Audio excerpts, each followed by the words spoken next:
Hello, everyone. Welcome to today's webinar. This is our first webinar in our summer series. This is geared towards parents and families of new students, new transfer students, those resuming undergraduate education and coming back to our campus, but we are welcoming everybody to join us. My name is Mikkel St. Germain. I am the Director of Parent and Family Engagement here at Brown University.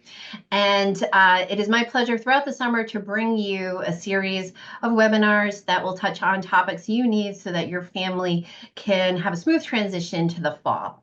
Now, we have joining us right now about 200 people, and we'll give everyone a little bit of time to get settled in. So we'll do a little bit of housekeeping.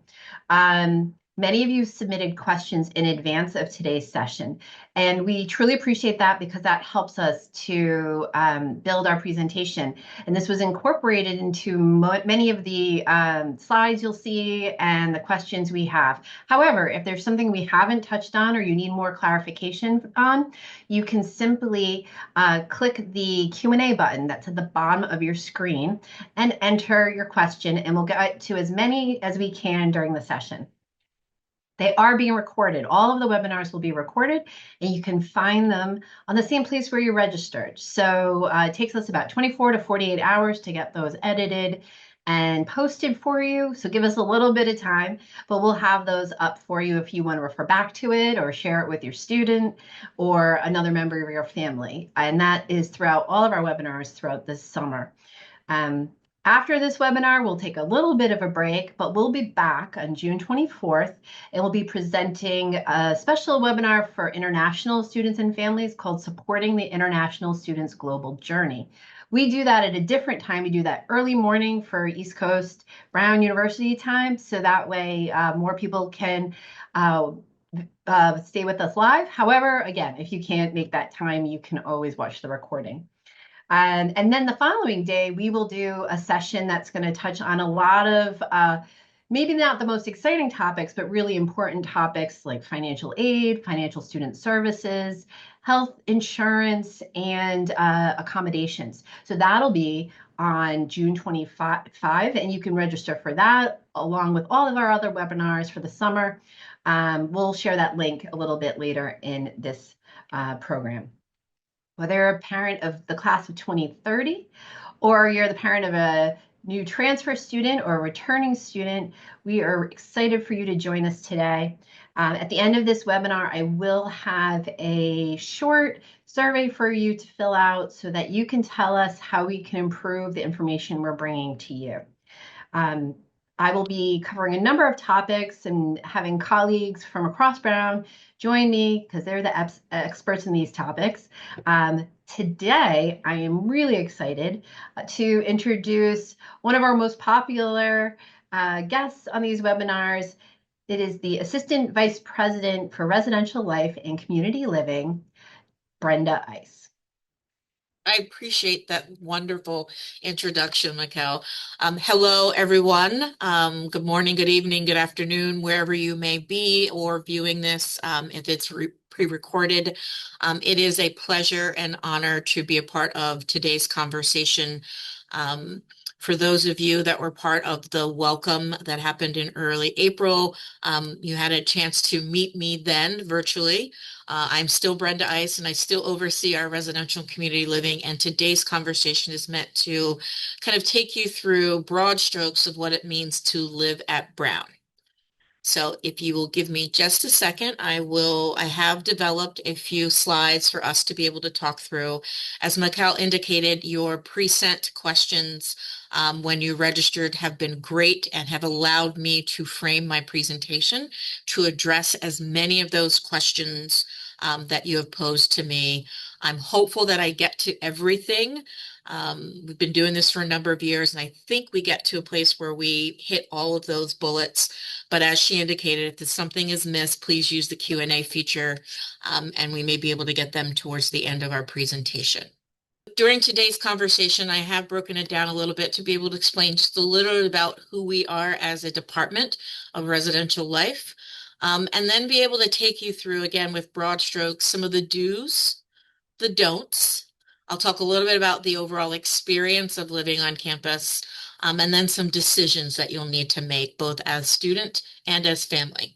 And so I want to kind of stress leading into this that it will feel like the presentation is framed for the student perspective, and largely it is, but I do want families to uh,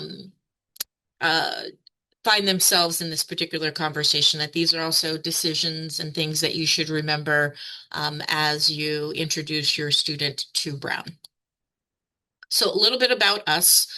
Here you will find our mission, and I'll allow you to read it. But at its core, our work in residential life is one to complement the mission of our campus life division and that of the university.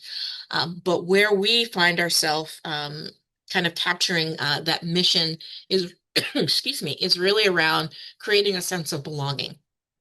And that comes from really integrating students into their residential student experience. So that becomes a connection to the place where you live, the people in which you share the spaces with, and then begin to expand that beyond the building into the community and neighborhood that you're part of. And ultimately, you have a deeper and richer sense of your experience here at Brown. I oversee two general areas of our residential life program. Excuse me. Our residential education side is managed by our director, Scott Helfrich.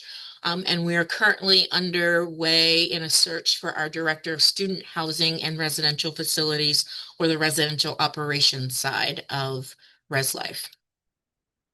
A quick snapshot. Most folks hear Res Life and think it's just us providing space in beds. I just want to be able to dispel some of that myth and rumor and talk about how our program is more comprehensive. And so the first area certainly is student housing and residential facilities, which is what most folks think about when they think about housing and Res Life. And so that is the administrative processes of assignments and building access, and then all of those administrative features. We also have facilities management within our program. Through the larger facilities management is a university-wide approach. We have a few members of our team that serve as liaisons between the student experience and that of what our colleagues in FM manage and support. And then we also support graduate housing.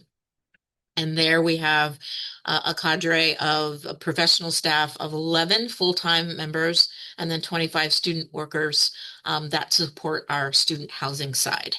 Our residential education side is where, if folks are thinking about Res Life, think about the RA model. Here at Brown, we call our RAs community coordinators, but the same rule applies. This is where our student housing side might be framed as the beds. Res Ed is the heads. And so we think about the whole person and their experience while residing with us. So our residential education team, managed by Scott, thinks about community development and engagement programming that happens across the first year housing community and that of all of our upper division spaces. We also support fraternity and sorority affairs. So we manage both residential and non-residential Greek life. And also have the ability for special interest communities to exist on our campus at all stages, from first year to your last year, if you stay with us all 4 years. We also manage the university's crisis response, and then are instrumental in then training both our professional and student staff in their understanding of their role throughout that. And so, as I promised, I wanted to spend some time kind of just talking through the do's, the don'ts, the decisions, and the overall experience you'll have at Brown. And the one thing I will say is that every experience will and likely should look different, that this is not meant to create a kind of cookie cutter model, that your time at Brown is going to be what you make it, and so therefore make it about you and not necessarily what you presume to be the college experience, and try to kind of fit into those spaces. So the do's, let's get engaged. For us, that means you're reading every communication that comes your way. It will feel like a lot, And eventually it'll kind of peter off and it'll become normalized as you uh, enter into Brown. Excuse me. But you will get a series of emails from various campus partners.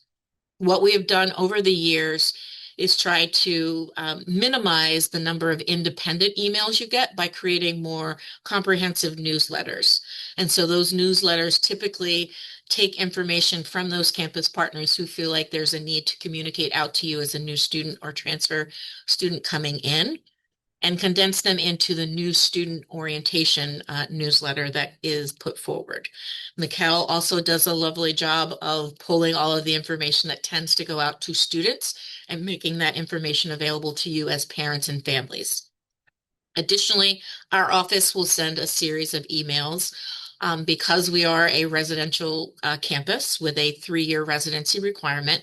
We don't necessarily think that we should be excluded from newsletters, but our messaging tends to be very specific based off your class year or where you might be in a process. So it's very important that you're reading those emails that come in from our offices.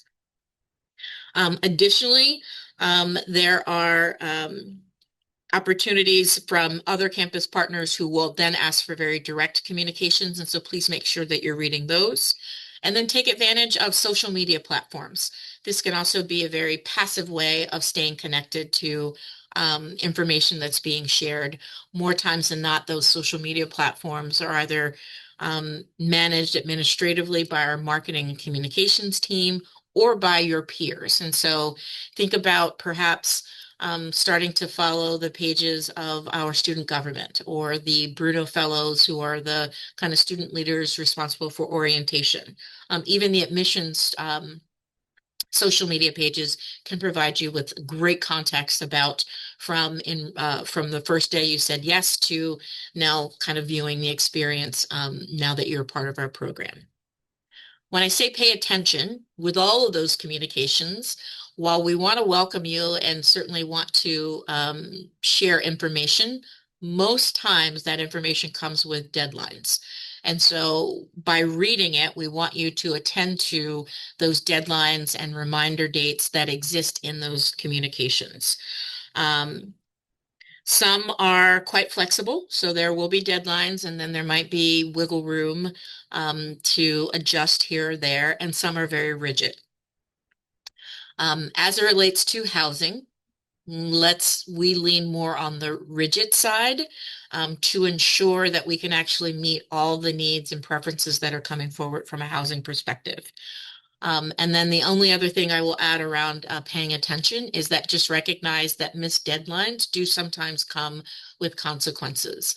And that's not necessarily to create a moment of fear, but to indicate that we may then not be able to get to all things that are important to you relative to housing or in other campus partner areas that they may not be able to include you in decisions or opportunities or events if you miss those articulated deadlines.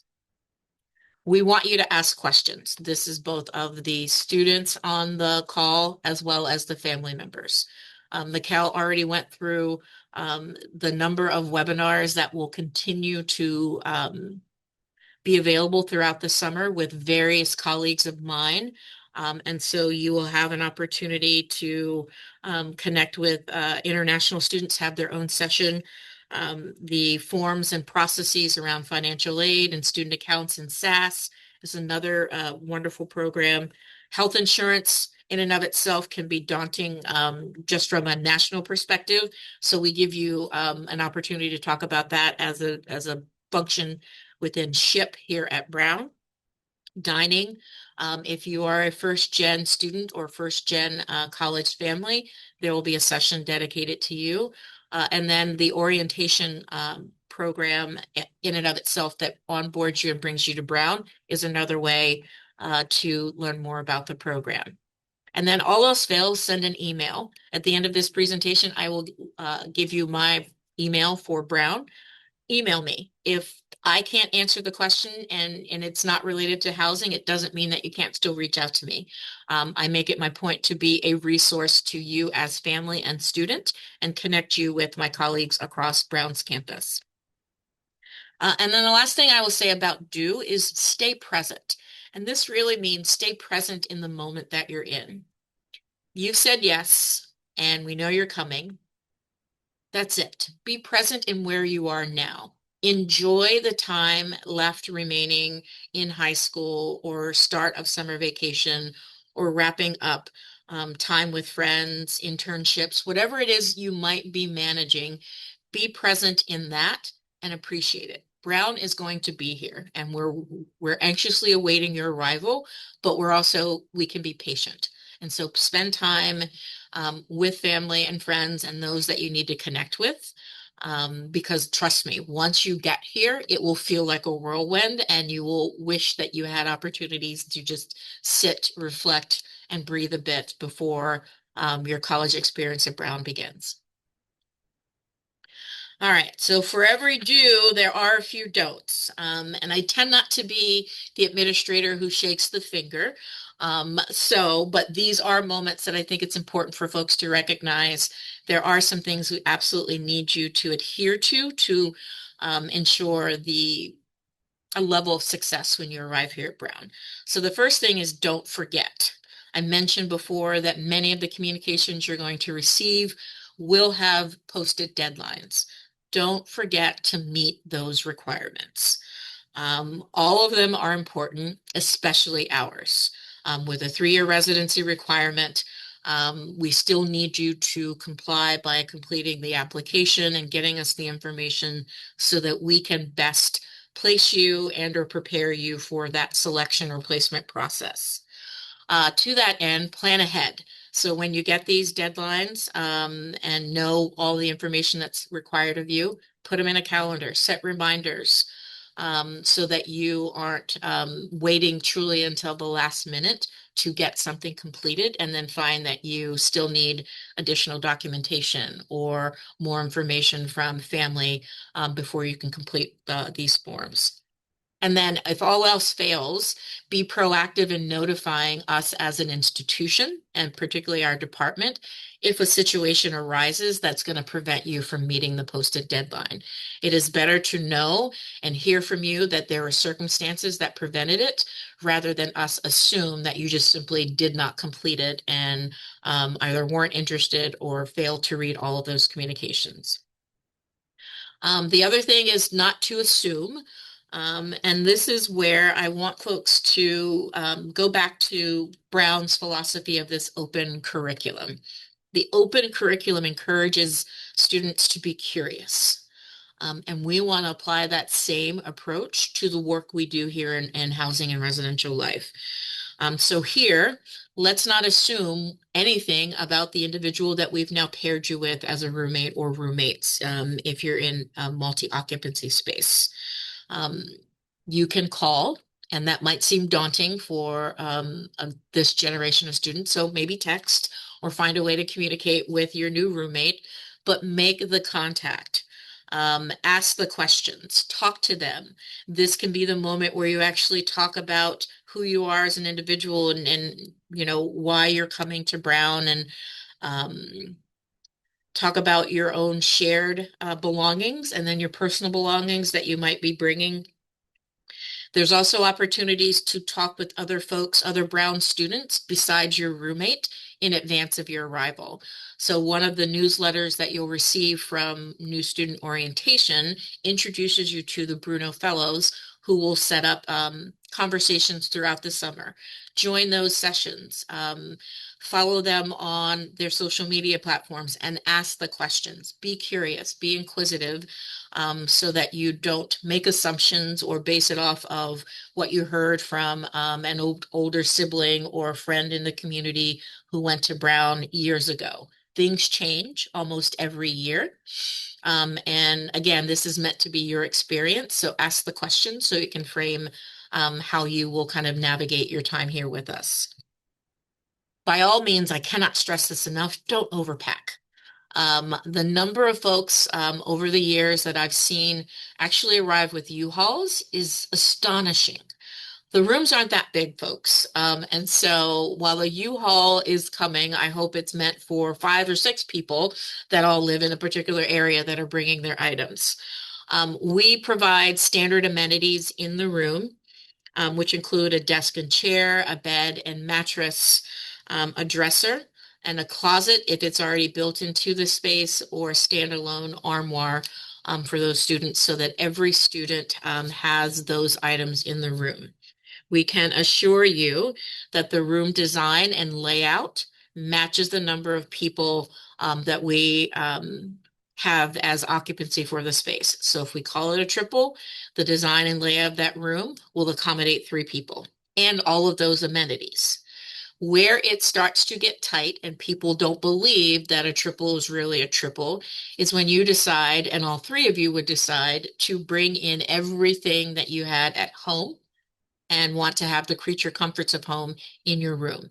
That's when it can start to feel tight, and that's when it can feel a bit constrained.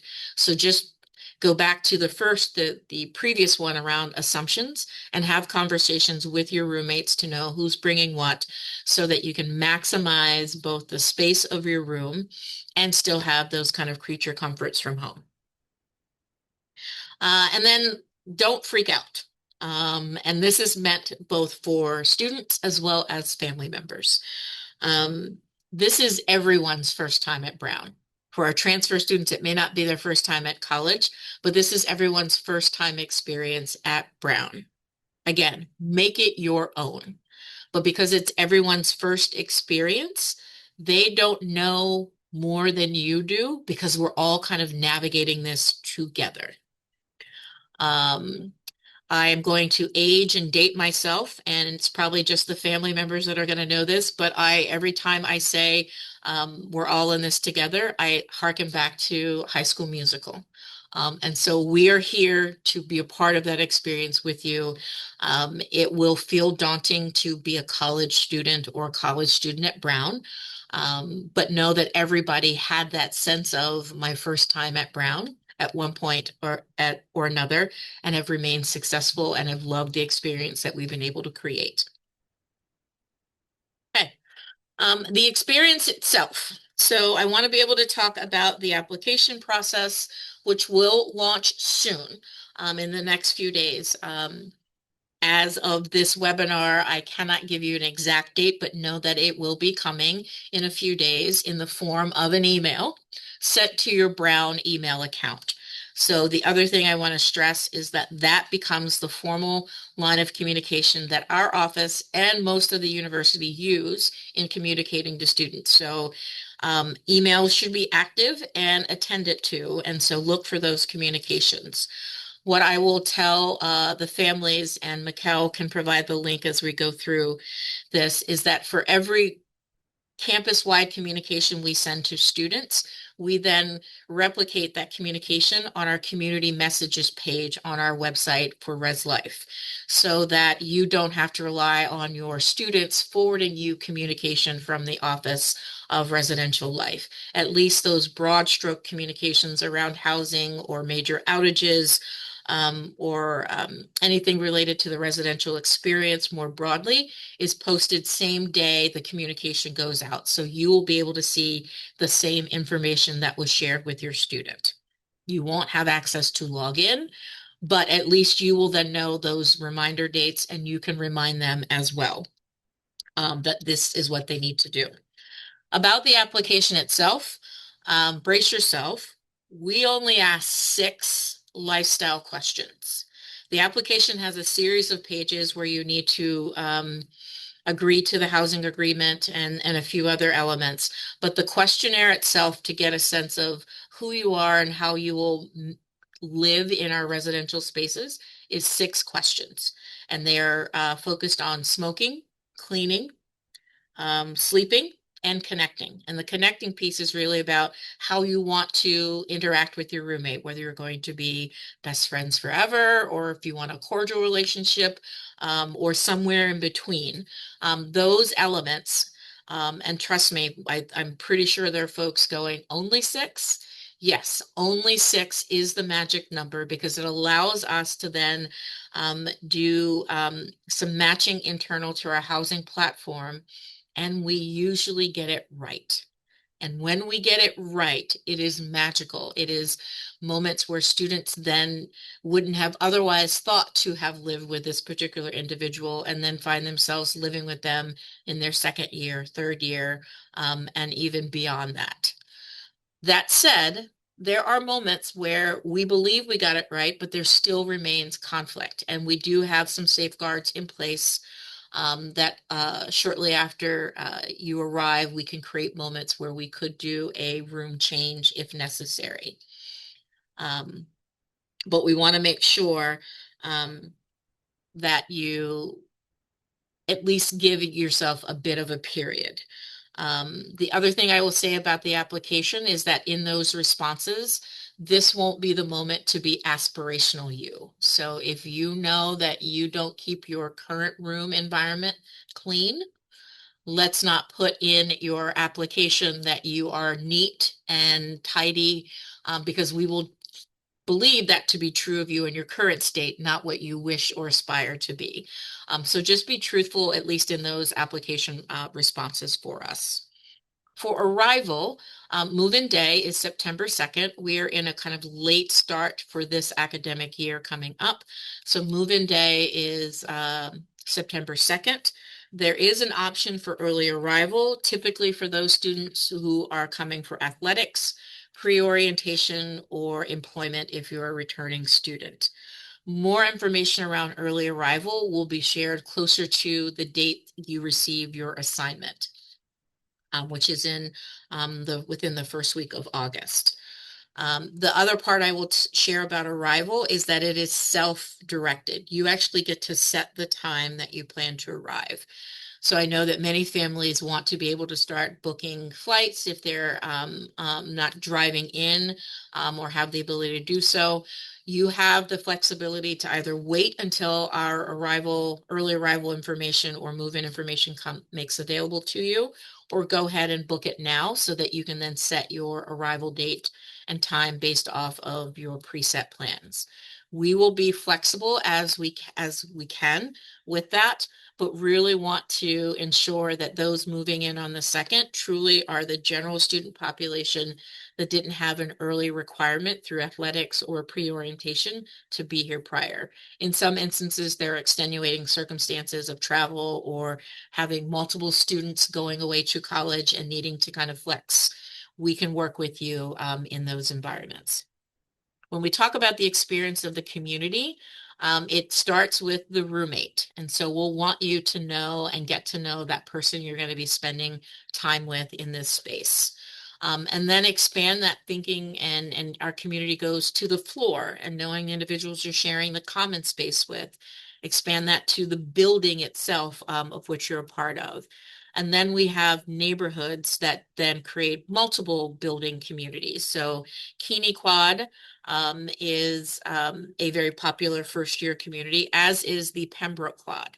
And those two serve as the two locations where all of our first year students live. We do have a model where we co-locate all first years in one community. And then after your first year, you have the ability to live in upper division housing, which then can be multi-class year housing all around campus. And then the community for us also extends to the Brown community, that it is great that you know the folks you live with and or live around, but we also want you to get connected and think about the community more broadly with Brown. Community doesn't have to be peers, that we actually would hope that you find connection and community with faculty and staff, and other folks that are part of our community, our alumni, our rich history of being connected to our students. And so when we say Brown community, we mean holistically everyone who lives and works here. And then to get to that experience is the engagement part. We don't assume that every student knows how to make these connections and can get in or is eager and excited to come in and know everyone and everything about their Brown experience.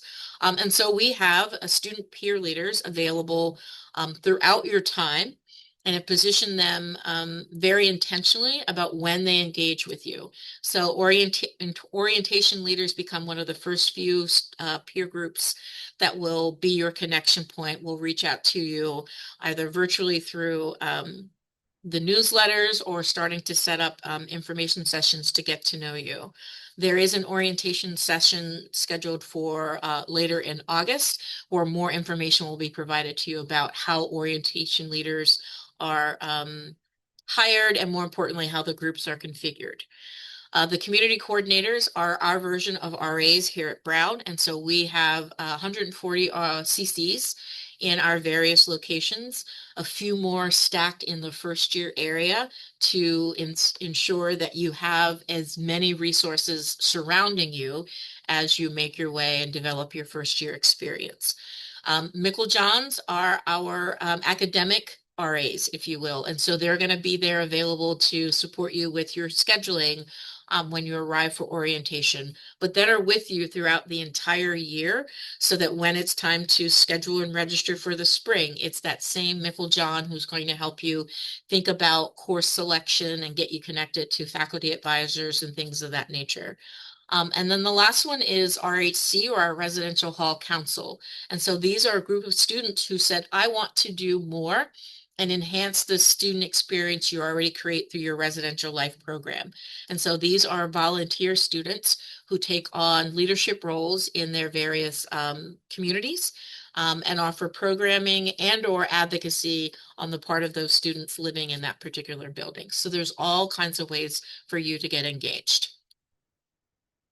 All right, we are nearing the end and then be able to hopefully answer questions. So now we're at decision point mode. And this is where I want to encourage, again, families as well as students to think about this. So the decision of who am I? And so for us, particularly framed in Res Life, and to some degree admissions, is that the information you shared either in your application or in the questionnaire responses you give us is just a snapshot.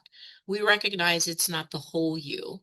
And we want you to kind of think about that as you're coming in, is that that's a snapshot for us to be able to do some relative placement to get you acclimated. But ultimately, you get to decide and design who you are and how you show up here at Brown. High energy, great. Introvert, also great. A combination of the two, fine. But figure out and think about what you want to be, who you want to be, or decide that you're going to evolve over time. There is, again, no cookie cutter model about who you need to be on our campus. I just ask that you be honest in your responses for your questionnaire so that I can match you with someone who has similar sleep habits and cleaning styles as you move and navigate your first year. Another decision point, where am I? Yes, this is Providence, Rhode Island, and we certainly want you to explore what that means. We want you first to be familiar and comfortable with your surroundings at Brown and the main green, but eventually figure out how to explore and be beyond the campus gates. Enjoy the city. Part of the orientation experience will actually take you around the city so you can start to be a part of it and learn about where the eateries are and where the creative spaces are, galleries and museums, and the other colleges that take up space also in Providence create a wonderful kind of incubator experience for our students that some don't normally get in this type of urban environment. That said, we also encourage you to simply be aware of your surroundings and environment. We create safety mechanisms, and I do believe there'll be an opportunity in a future session to talk about safety more broadly at Brown. But just a reminder is that we do have gates, but we are not gated. And so this is one of those things where we want to encourage a level of safety while also encouraging folks to simply be aware and report when something feels when it's slightly amiss. Another decision point, how will I? This is truly recognize and understand Rome was not built in a day. You do not need to know all the answers, nor do we expect you to the first day you get here. There are support structures and resources available and around you from the time you arrive until the time you graduate. And then there's even resources available after you graduate. So rely on that and just recognize that you kind of take it one by one. There's an old proverb that says, how do you eat an elephant? One bite at a time. So take it step by step, breathe, and recognize that we will be here to kind of create those safety nets and support you during your time here. And then the other decision point is, why did I? Why did I go to college? Why did I pick Brown? Here's the thing. We chose you and you chose us. We're good. You have the place. We are not here to replace your home, and get you to a space that this is just a different home environment for you. We want you to revel in the fact that you get the breaks. And if you are afforded the opportunity to get home, to see family and connections, to have that disconnect. But when you're not there, we want to be able to create a welcoming environment and do so in a host of different ways that are not necessarily central to residential life, but a commitment the entire university makes. Once you say yes, and we all say yes to your experience, we are all in, and we're going to do everything we possibly can to ensure your level of success while you're with us. All right, some key dates. And so the first one is that I don't have a date, and it's just that it's coming soon. The housing application will be coming in the next few days, but we do know and can confirm that it will close on July 8th. And that will give you about 3.5 weeks or so to be able to complete that. We will send the launch communication with details about it, and then send multiple reminders throughout that time period that the application is open for those of you that have still yet to complete it, so that you don't have any missed deadlines. The housing accommodations process is a strong campus partner that we have. It's with our Office of Student Accessibility Services, or SAS. And so if you believe that there are considerations that should be made about your placement in housing, we're going to encourage you to connect with Student Accessibility Services, or SAS, and begin that intake process. More details will be provided in the opening email that I send to you that launches the application. And then you can start that intake process. But their priority deadline for review of housing accommodations aligns with our application deadline. So please make sure that you're connecting the two if that's the case. The first week of August, we will send out housing assignments. And that's where you will be the first opportunity where you will get both your room assignment and the name and contact information of your roommate or roommates if you're in a triple. Most first years should be prepared for living in a double or triple environment. Where we have singles in first year areas are typically where we house our community coordinators, or reserve a small portion of those for students with housing accommodations that require a single living environment. Move-in day is September 2nd. Pre-orientation and early arrival for athletic training have separate dates, but are closer towards the end of August. And so that communication will go out either through the orientation team or through coaches, and be on the lookout for those dates. And then we certainly will support and accommodate any early arrival requests related to those. And then the last one, I wanted to spend just a bit of time because many of your questions came in asking about micro fridges. And so I thought, rather than just talk about refrigerators, I would talk about a more broad approach of all the vendor services that our university, and particularly our Res Life program, offer to students as a way to enhance their overall residential experience. So GradGuard, and again, these details will be in your email, is a program designed for students and families to sign up for renter's insurance. And so to have an additional coverage while you're living in residence halls, you have the ability, or opt into this. You aren't required, though the requirement will be to at least identify that you either are going to assume GradGuard services, you have your own renter's insurance through family insurance plans, or you're choosing to just simply not have coverage. We also have partnerships with 2 storage companies. So this can be questions as you're thinking about at the end of a semester or end of the year where you might store things. These 2 vendors are approved and recommend it through our office. And what that means is that these vendors, we give additional authority to enter into the residential hall spaces after you leave and pick up your items. You'd still have to pack them, but then you can just simply leave it there as opposed to having to coordinate how to get your items to their offsite locations. They take care of all of that for you. Microfridge is a partner that we have had for a number of years, but are now moving in a direction where students have the ability to rent their own through Microfridge, bring their own mini refrigerator if they so choose, or forego that altogether and take advantage of the community kitchens and refrigerators that exist there. So the microfridge unit did used to exist as an option in the rooms. It is no longer that for this upcoming academic year. And more information about rental and or personal refrigerators will be available in the next few days in that communication.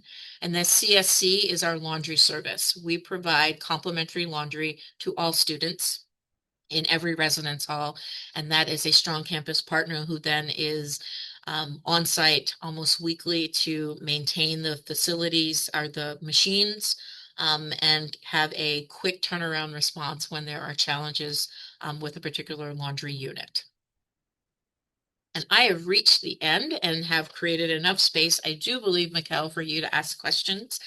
But again, families, students, whomever, reach out to me. What I tend to tell students is use the general Res Life account for your housing inquiries, and families feel comfortable reaching out to me. If there are questions that you have about your student's experience or even sometimes about how you need to navigate your student being at Brown with us.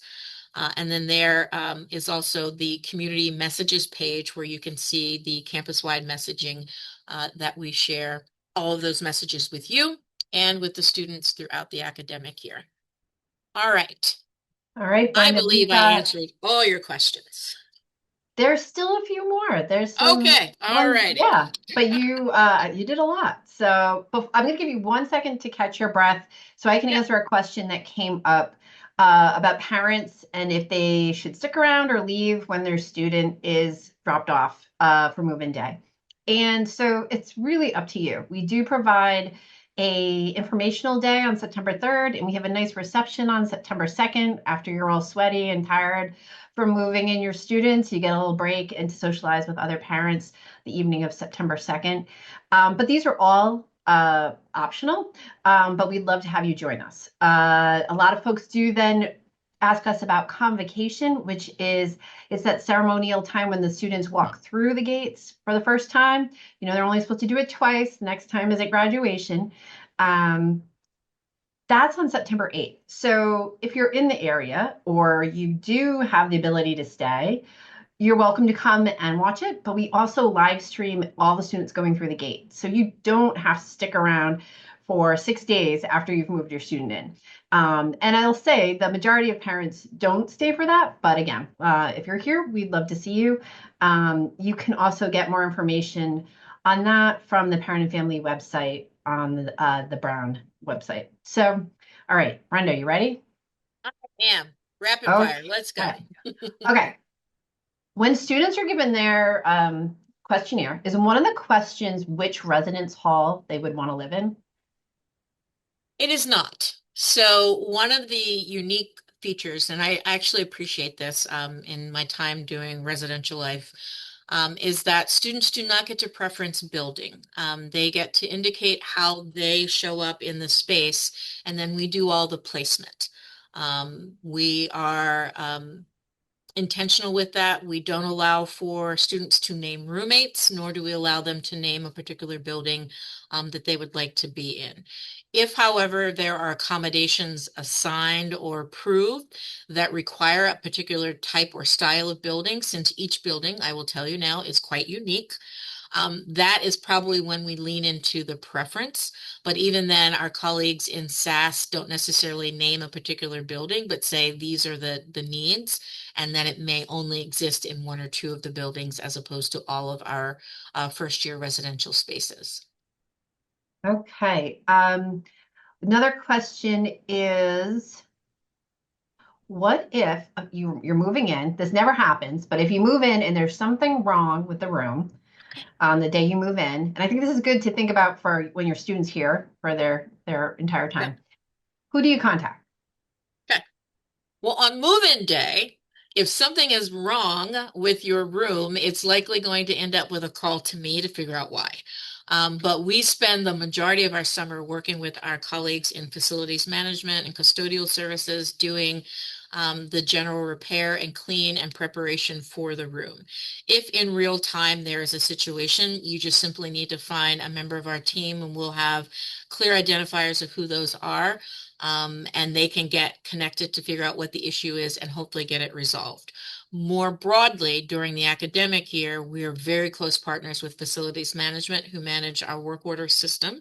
And in the first floor meeting that your students will have, your community coordinator will explain to you the work order system process, where to go, how to log in, how to report it, and more importantly, how to escalate it if it's not getting resolved in the manner of which you had expected. That's where our liaisons in residential life play a big factor. So for every work order that is submitted, our internal team gets that list and we can do the follow-up on behalf of the students who made that request, so that the student doesn't have to think about it. And more importantly, we become the escalation factor if it's not being resolved as quickly as we would like it to be. All right. We have, oh, my lights are going out, so I'm going to wave. So we had parents of athletes, parents of international students, and those attending pre-orientation. You touched on this a little bit, but can you clarify if somebody's coming early to campus for one of these programs or teams, can they move right into their dorm room or do they have to go somewhere else first? Sure. So what we strive to do, and we work very closely with our campus partners who manage these kind of pre-orientation or athletic programs, is their dates are set in such a way that we want to have a student only move once. So ideally, in most cases, you're moving into the room of which you will be assigned for the fall semester. So you don't have to have a temporary space. There are on occasion where a student athlete may need to be in a temporary location if the building is currently being renovated or in a renewal state. And so we do have a few buildings like that this summer, but none of them are first year buildings, so we should be good. But on occasion, as you think about return in your sophomore, junior, and senior year, there may be occasions where you're still the student athlete, but your building location is offline for a set number of days until we can get it up to speed. And you may find yourself in some temporary housing for a few days. Okay. A lot more questions about the housing questionnaire. Can students request substance-free housing? Yes, so thank you. So part of what we offer is we will break out our application into two phases. General housing simply means you are fine with placement, that we're just going to place you, and we place you based off your sex at birth that was identified in our university system of record. And so then you're paired appropriately based off the questionnaire after that.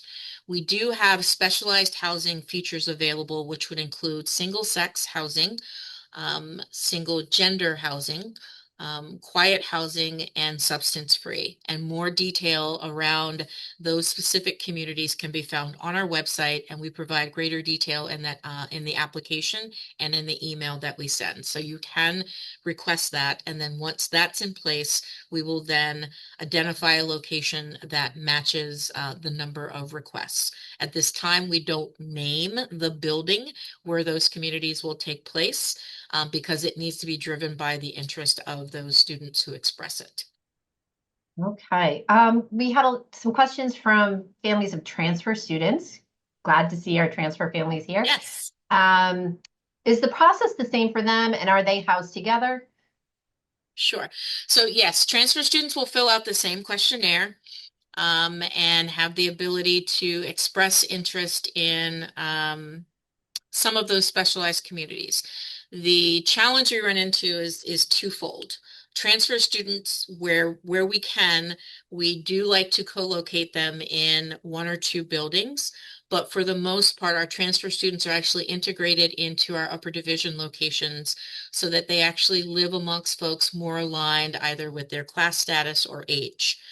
So that transfers aren't necessarily living as a transferred junior. We're not placing you in a building of all first years. We recognize it's your first time at Brown, but not your first time at college. So we want you to actually be in a space either with other transfers, at least in your roommate pairing perhaps, or surrounded by other upper division students. And again, that is based off the number of transfer students coming in, whether or not we can truly co-locate them in a particular building or area. But by and large, most of them are dispersed throughout all of our upper division spaces.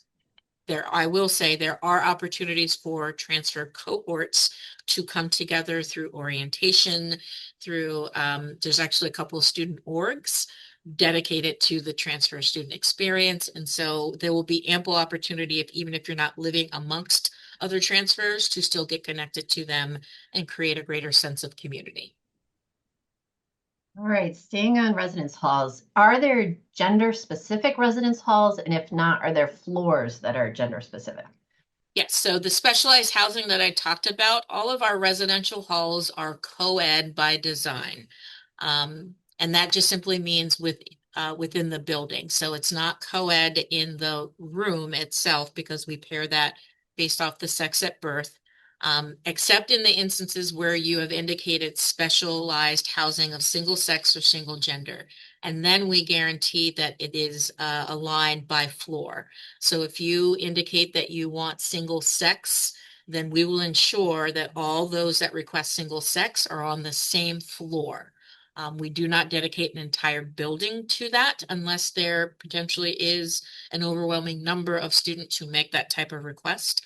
But by and large, we are committed to at least ensuring that single sex and single sex is by floor and single gender is by unit. And so we would then, if there was a gendered environment, we would create that, or a mixed gendered environment, we would create that in the room itself. Okay. Here's two related questions. What's the last time slot for move-in on the 2nd? And if you haven't finished doing everything on the 2nd, are you allowed to help out and maybe bring a few things on the 3rd? Okay. All right. So that's a lot. So here's what I will say is that our doors, or actually it's our streets and sidewalks, open at 8:30. And with arrival, we actually help you with the unloading. So there are volunteers that will help you with the unloading to give you and maximize the most amount of time to do the unpacking. The unpacking, unfortunately, has to be you. We can't do that, but we will at least get all the items out of your car and into the room. The earliest time slot obviously is going to be 8:30. Typically, we can close up shop around 4. So the latest time slot we typically offer is around 3:30, 3:45. But it all depends on class size and the way in which we will kind of work our magic behind the scenes with that algorithm. That said, the day is intentionally unplanned. It is just about move-in. So spend the day doing it. If you find yourself still needing to do a few things, that's absolutely fine. You then become the guest of your student the next day when you need to drop off things for them to finish the space. And that is drop off things, not live there and stay there with them and continue to do that. We do want there to be a moment of separation so that they can actually have their student lived experience by going to dinner with their roommate and their community coordinator that night, and slowly be introduced and prepared for orientation, which starts the next day. Nicely said, Brenda. Okay, are beds allowed to be lofted? And if so, should families bring the supplies to do that? Beds can be raised. We do not encourage you to create lofting systems. So bed risers can be purchased if you wish to elevate the beds. In most instances, actually all of our beds now are the furniture design where they can be flipped and raised at its highest point so that you can create greater surface space on the floor. So the dresser drawers can certainly go underneath the bed. Any storage units that you purchase can go under the beds to create greater clearance for you. But the lofting, which truly elevates and makes it much higher, really is one that we discourage. You can have the beds bumped, and that would be the equivalent of what we would consider lofting. Other than that, just a few bed risers can also create a bit of height and elevation within the room. Okay, and we've had a few questions about shipping. Are there shipping services we recommend? How does it work with the mail room? Can you explain that a Yes. little bit? Yeah, so when I mentioned that there will be lots of campus partners who'll send you emails, one of them will be our mail services office. So shortly after you receive your housing assignment from us, we actually embedded in your portal, I believe you can actually see your mailing address. And then mail services follows up with another email explaining how mail services works. They do allow for shipment to happen prior to your arrival, but they usually say within 1 week of your arrival so that they aren't inundated with tons of boxes sitting somewhere in a warehouse waiting for your arrival. So they do give you a small window of how early you can pre-send some of the items for the room. And then throughout the year, students have a mailbox available to them where they can receive packages in the mail room. There is no mail room in each of the residential spaces, nor is mail delivery to that in particular building. So if your student lives in Andrews, shipping and mailing goes to their mailing address, not to Andrews. And all of those details will be provided through mail services at the early part of August, shortly after we send out our housing assignments.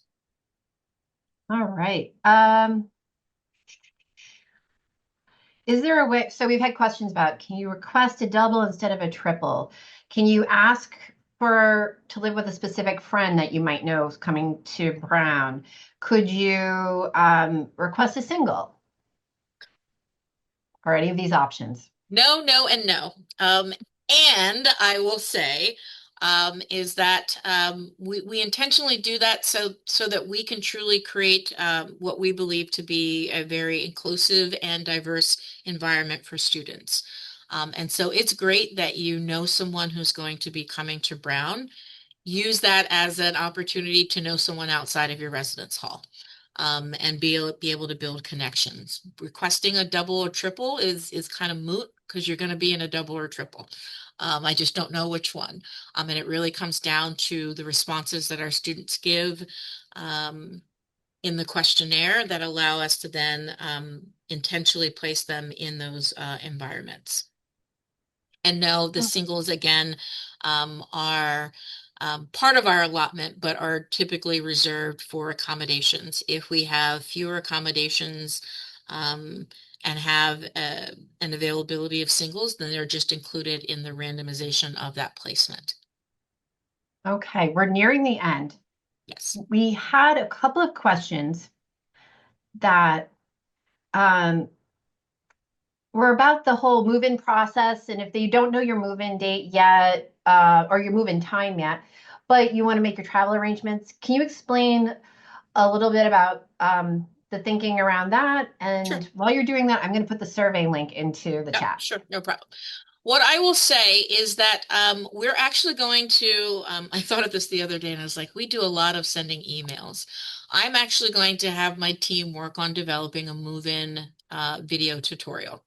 And so it won't be a live webinar, but we will record a session where we explain the move-in process for our new community members, both for students and families. And that way we will go through a step-by-step of how you actually schedule your own move-in time.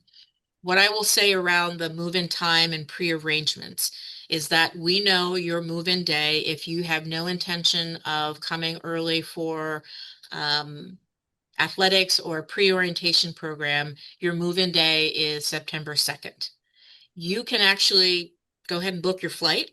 And then when the arrival time, when the schedule comes out for you to select your arrival time, you can just select it. It's not a set number of slots. So it's not first come, first serve, the first 50 or at 8:30 and what have you. You get to set your time. We truly want to put the experience in your hand. And so if we have an overwhelming number of folks coming in at 8:30, we just have an overwhelming number of folks coming in at 8:30. Remember that. And so if everyone picks 8:30, then there's lots of people all at once. And so that's why we encourage a level of staggering and thinking about it in terms of flexibility. As it relates to that video that I discussed, we will work on developing that over the next few weeks. And when we release the arrival process and assignments, we'll also then coordinate and release that video so you truly understand step by step what it means to come to Brown and be welcomed by a sea of volunteers who are excited for you to join us. Oh, that's great. I'm excited for that. Yes. All right, we are at time. If we have not answered your question, please, you can reach out to those contact email links that Brenda provided, or you can reach me at family@brown.edu about this or anything else, and I can find an answer for you or connect you with somebody who does have an answer. Thank you very much to Brenda, our wonderful partner in this work, as well as our media services tech, Julian behind the scenes, and our captioner today. We hope that we'll see you for the next webinar and many more this summer. In the meantime, have a wonderful rest of your day. Thank you.